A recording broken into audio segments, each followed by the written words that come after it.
Olá! Seja bem-vindo ao Processo Cast, o podcast sobre direito processual apresentado por Guilherme Kristen Meller.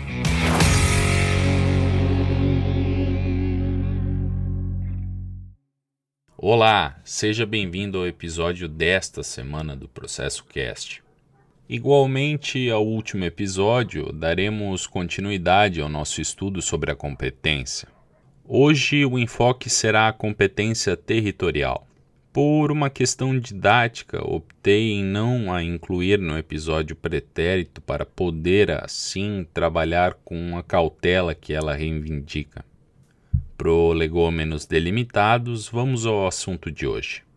Como o próprio nome sugere, a competência territorial está ligada ao território. Isso significa que se está falando da competência atribuída aos diversos órgãos jurisdicionais divididos, cada qual em sua circunscrição judicial. Sobre a forma de divisão dos juízos, não posso ir muito além do que afirmar que se trata de matéria regulada pelas organizações judiciais locais. Isso, caso seja do seu interesse, especialmente aos que estão estudando para concursos, devem observar as leis de organização judiciária de cada estado ou Distrito Federal. Isso se aplica tanto para o primeiro grau da Justiça Civil Estadual, o enfoque deste episódio, quanto para os tribunais, juízos de segundo grau, e para a Justiça Federal. A competência territorial, também denominada por competência de foro, está regulada no artigo 46 a 53 do Código de Processo Civil. Vamos, a partir de agora, analisar as disposições e seus respectivos temas. Iniciando pelo foro comum. Também conhecido como foro geral, é destinado a todas as causas que não estejam subordinadas a foro especial, o que veremos sequencialmente. O foro comum, pelo Código de Processo Civil, artigo 46, é o do domicílio do réu, seja pessoa física ou jurídica. Domicílio da pessoa física, conforme artigo 70 do Código Civil, é o lugar onde ela estabelece a sua residência com ânimo definitivo, enquanto da pessoa jurídica, conforme artigo 75, inciso 4 do Código Civil, é o lugar onde funcionarem as respectivas diretorias e administrações ou onde elegerem domicílio especial no seu estatuto ou atos constitutivos. Sendo assim, não sendo foro especial, será competência do foro comum, o local de domicílio do réu, qual seja aquele que está dentro dos limites de uma circunscrição judicial, comarca. Existem também os foros subsidiários ou supletivos. Para aqueles que estão acompanhando pelo CPC, são 5 parágrafos do artigo 46. O primeiro versa sobre a possibilidade de o réu ter mais de um domicílio, situação em que poderá ser demandado em qualquer um dos foros de abrangência. O segundo é o caso de incerteza ou desconhecimento do domicílio do réu. Nesse caso, poderá ele ser demandado onde for encontrado ou não encontrado, será competente o foro de domicílio do autor. O terceiro trata sobre a hipótese de o réu não domiciliado no Brasil. Neste caso, poderá ser demandado no foro de domicílio do autor. Ainda nesse terceiro ponto, outra hipótese é o caso de nem o réu, tampouco o autor residirem no Brasil, situação em que a demanda poderá ser proposta em qualquer foro. O quarto, havendo litisconsórcio passivo, 2 ou mais réus, poderão ser demandados no foro de qualquer um deles, ficando a escolha ao encargo do autor. O quinto, por fim, sendo execução fiscal, ela será proposta no foro de domicílio do réu, no de sua residência ou no do lugar onde for encontrado. Agora vamos aos foros especiais, os quais prevalecem aos mencionados acima. Trata-se de diversas hipóteses que vão desde o artigo 47 ao 53 do CPC. Tentarei trabalhar com todas. Em ações fundadas em direito real sobre imóveis, será competente o foro em que se situar o imóvel, forum rei citae. Por exemplo, ações reivindicatórias ou de uso capião.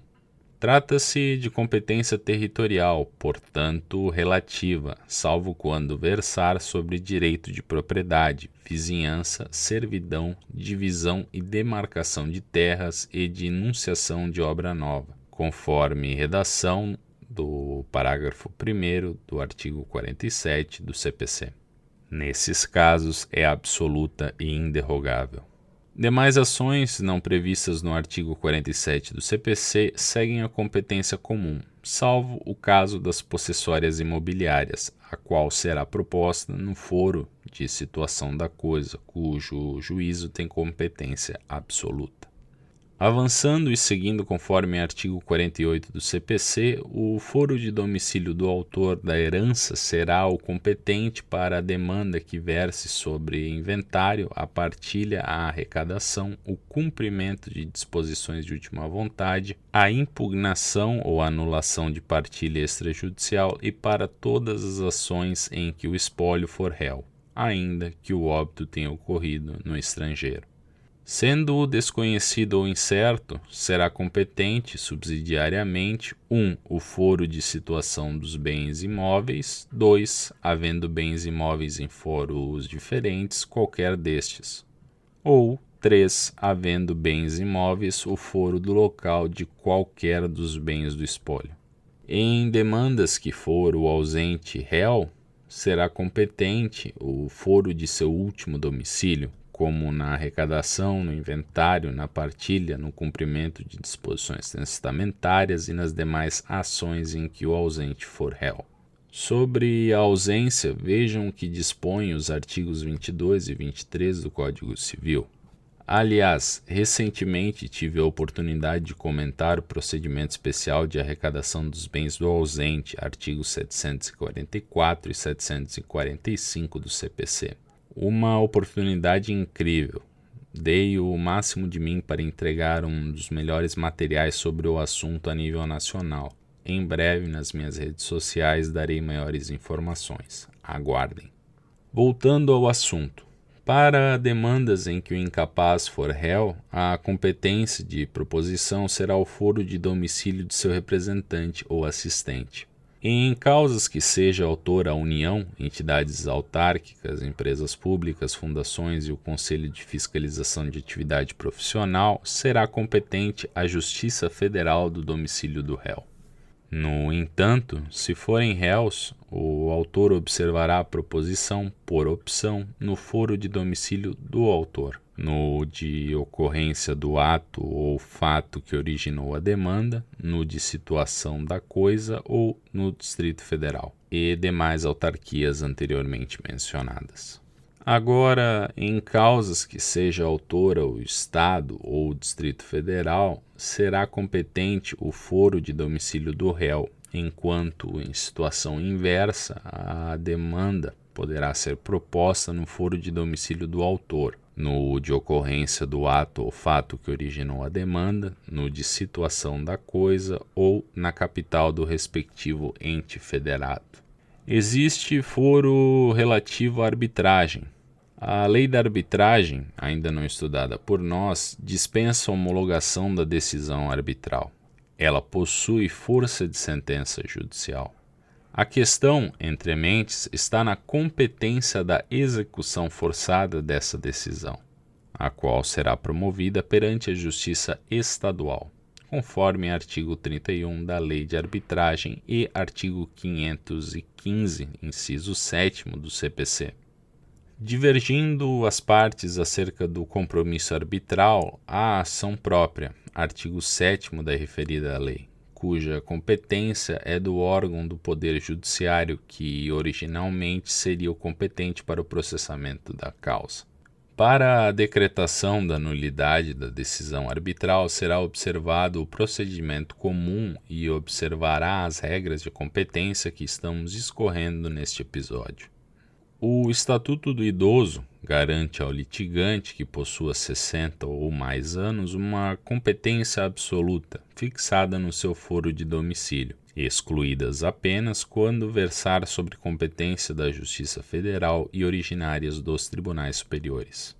Regra prevista no artigo 53, inciso 3º, a linha E do CPC, parafrasearei o professor Humberto Teodoro Júnior para delimitar esse delicado tema.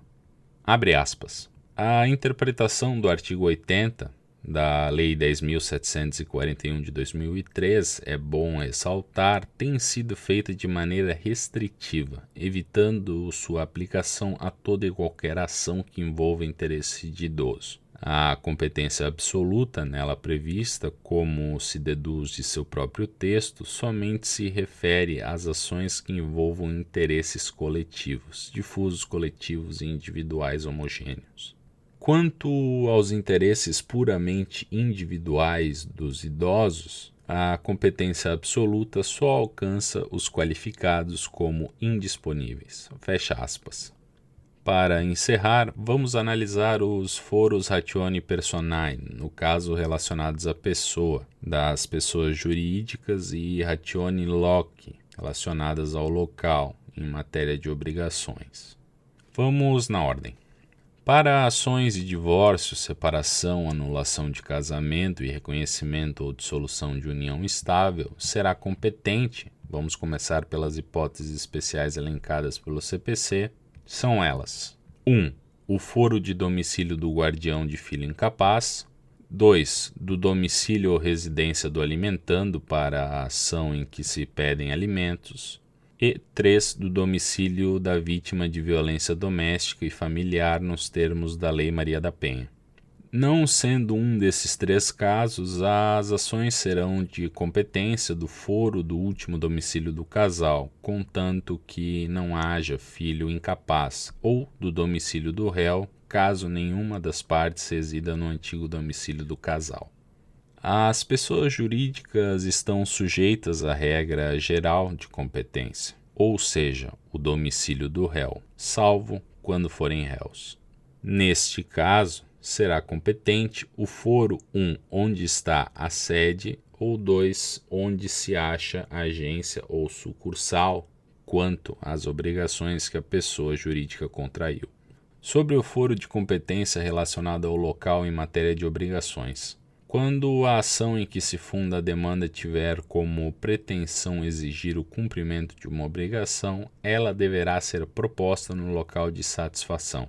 Será competente também o lugar do ato ou fato para ação de reparação de dano ou em que for réu administrador ou gestor de negócios alheios. E, finalmente, quando a ação visar a reparação de danos sofridos em razão de delito ou acidente de veículos, inclusive aeronaves, será competente o foro de domicílio do autor ou do local do fato. Encerramos por hoje. Este é o Processo Cast. A obra de arte escolhida para a capa deste episódio é a The Champions Single Schools, de Thomas Eakins. Aguardo vocês no próximo episódio. Até mais. Tchau.